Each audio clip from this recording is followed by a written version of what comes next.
आज हम अपना CSS का नेक्स्ट लेक्चर देखेंगे। इस लेक्चर के अंदर हम अपना नेक्स्ट टॉपिक स्पेसिफाइसिटी देखेंगे। स्पेसिफाइसिटी का मतलब ये है कि जब हम अपने CSS अप्लाई कर रहे होते हैं किसी भी एलिमेंट में, HTML एलिमेंट्स में, तो किस बेस के ऊपर CSS अप्लाई होती है।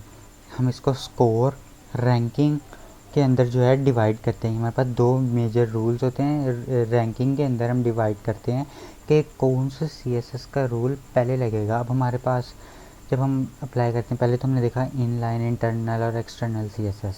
अब इसमें अगर हम इनलाइन पे आ जाएं, बात कर लेते हैं, ठीक है, ये कर लिया, या इंटरनल पे बात कर लेते हैं। अब हम इसमें ये कहते हैं कि अब एक ही एलिमेंट के ऊपर डिफरेंट मैं स्टाइल अप्लाई कर रहा हूँ। ID सेलेक्टर, क्योंकि सेलेक्टर्स इसमें मेन पॉइंट है, तो सेलेक्टर के साथ अगर मैं ID सेलेक्टर अप्लाई करूँ, क्लास सेलेक्टर अप्लाई करूँ, या मैं जो है टैग एलिमेंट के ऊपर जो है डायरेक्ट अप्लाई कर दूँ CSS, तो कौन सी CSS जो है जो हायरार्की में है वो सबसे पहले अप्लाई होगी, किसकी प्रायोरिटी ज़्यादा होगी, किसकी प्रायोरिटी कम होगी, कौन सा स्टाइल अप्लाई होगा।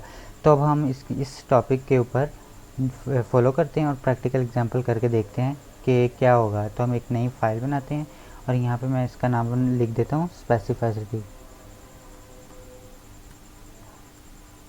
specificity.html।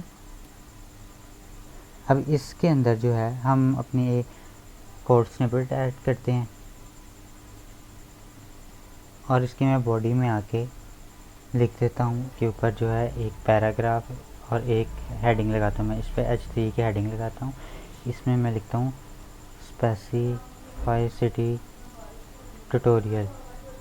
तो अब इसके ऊपर मैं एक पैराग्राफ लगाता हूँ। मैं लिखता हूँ हेलो प्रायोरिटी इन CSS। अब मैंने ये दो लिख दिया। अब मैं इसके अंदर स्टाइलिंग में जाता हूँ और मैंने यहाँ पे स्टाइलिंग के टैग लगा दिया और मैं इस पैराग्राफ को जो है एक क्लास देना चाहता हूँ कि मैं इसको क्लास दे दूँ। क्लास इसका नाम मैं लिख देता हूँ SS1। अब मैंने इसका नाम SS1 रख दिया। अब मैं यहाँ पे दो चीज़ें अप्लाई करूँगा। एक, पहले मैं एलिमेंट के ऊपर अप्लाई करता हूँ कि अगर मैं P के ऊपर खाली अप्लाई करता हूँ, इसको मैं कलर दे रहा हूँ, बस कलर इसका मैं दे देता हूँ डार्क ब्लू कलर। अब मैं अप्लाई करता हूँ और मैं इसको सेव करता हूँ। कंट्रोलर से सेव किया, लाइव सर्वर ऑन करेंगे तो ये हमारे पास आ गया हेलो प्रायोरिटीज़ इन CSS। अब मैंने ये चीज़ देखनी है कि अब एक स्टाइल अप्लाई किया, अब मैंने अभी SS1 को तो यूज़ ही नहीं किया। अगर मैं SS1 के ऊपर जाके देखूं कि अगर ये दो इकट्ठे कंपेयरिंग में हो, यानी P के ऊपर भी और SS1 के ऊपर भी, तो कौन सी प्रायोरिटी में ज़्यादा चीज़ होगी और हेलो प्रायोरिटीज़ इन CSS का रंग चेंज करेगी। तो मैं इसमें डॉट और यहाँ पे SS1 पास करूँगा कि मैंने क्लास सेलेक्टर पास कर दिया। अब इस क्लास सेलेक्टर के अंदर जाके मैं इसका कलर देना चाहता हूँ, इसका मैं रेड कलर दे देता हूँ। अब रेड कलर में जाके देखते हैं कि अब आप बताएं कि कौन सा अप्लाई होगा, जो मैंने एलिमेंट के ऊपर दिया या जो SS1 में। सेम लाइन में दोनों चीज़ें आ रही हैं, मैंने डिफरेंट लाइन नहीं की। एक ही मैं एलिमेंट पे भी मैंने सेलेक्टर लगा दिया और क्लास पे भी लगा दिया है। अब एलिमेंट सेलेक्टर, क्लास सेलेक्टर मैं सेव करता हूँ, देखते हैं कौन सा आता है। रेड कलर आ गया। इसका मतलब ये है कि क्लास सेलेक्टर की प्रायोरिटी ज़्यादा है, इसने ओवरराइड कर दिया है एलिमेंट के कलर को।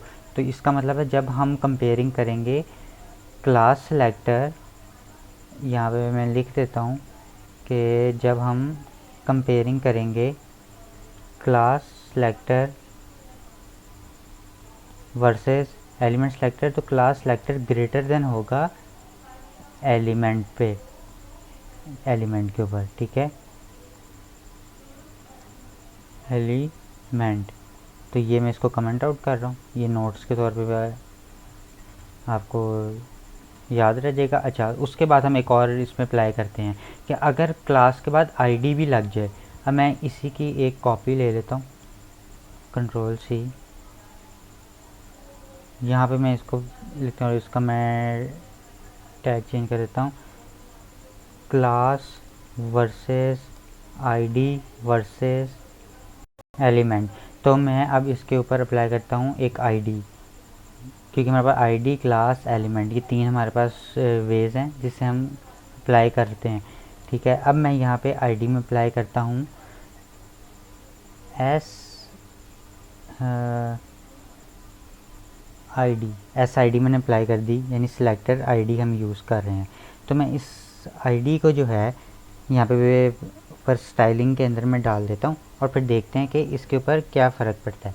अब मैं यहाँ पे स्टाइल के अंदर आया और मैंने यहाँ पे क्या लिखा, आईडी का हम हैश से स्टाइलिंग में लिखते हैं, और यहाँ पे मैंने SID लिखा और यहाँ पे मैंने इसका कलर कर दिया ग्रीन। मैं इसका कलर ग्रीन दे देता हूँ।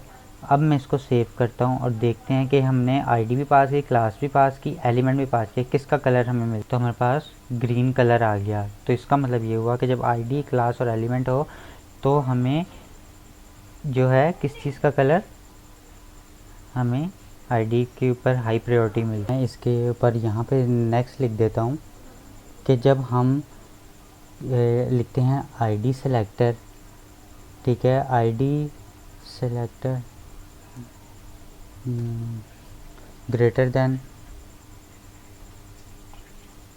Class selector greater than element selector. तो ये हमारे पास हो गया सेकंड वे। और थर्ड वे हमारे पास क्या है, अगर हम इसी के अंदर ही एक इनलाइन स्टाइल भी डाल दें। इनलाइन स्टाइल में क्या होता है, हम स्टाइल का एट्रीब्यूट पास करते हैं। स्टाइल के एट्रीब्यूट में हम क्या पास करते हैं, स्टाइल के बाद हम इसको कलर पास करेंगे और कलर हम इसको दे देते हैं ब्लू अल्ट्रा वायलेट। अब देखते हैं कि किसकी हमारे पास ज़्यादा आती है प्रायोरिटी।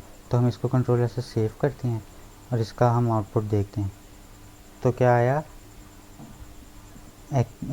ब्लू वायलेट आ गया। इसका मतलब जब हम चारों को कंपेयर करें, element, ID selector, class selector और इनलाइन स्टाइल, तो इनलाइन स्टाइल सबसे टॉप प्रायोरिटी के ऊपर जाके अपना कलर को प्रेजेंट करता है। तो यहाँ पे जब मैं नेक्स्ट लाइन में लिखूँ कि अगर क्या आता है, तो यहाँ पे आएगा कि इनलाइन स्टाइल ग्रेटर देन है SID से, आईडी सेलेक्ट से ग्रेटर देन, ये यहीं से कॉपी कर लेते हैं इसको और कंट्रोल C।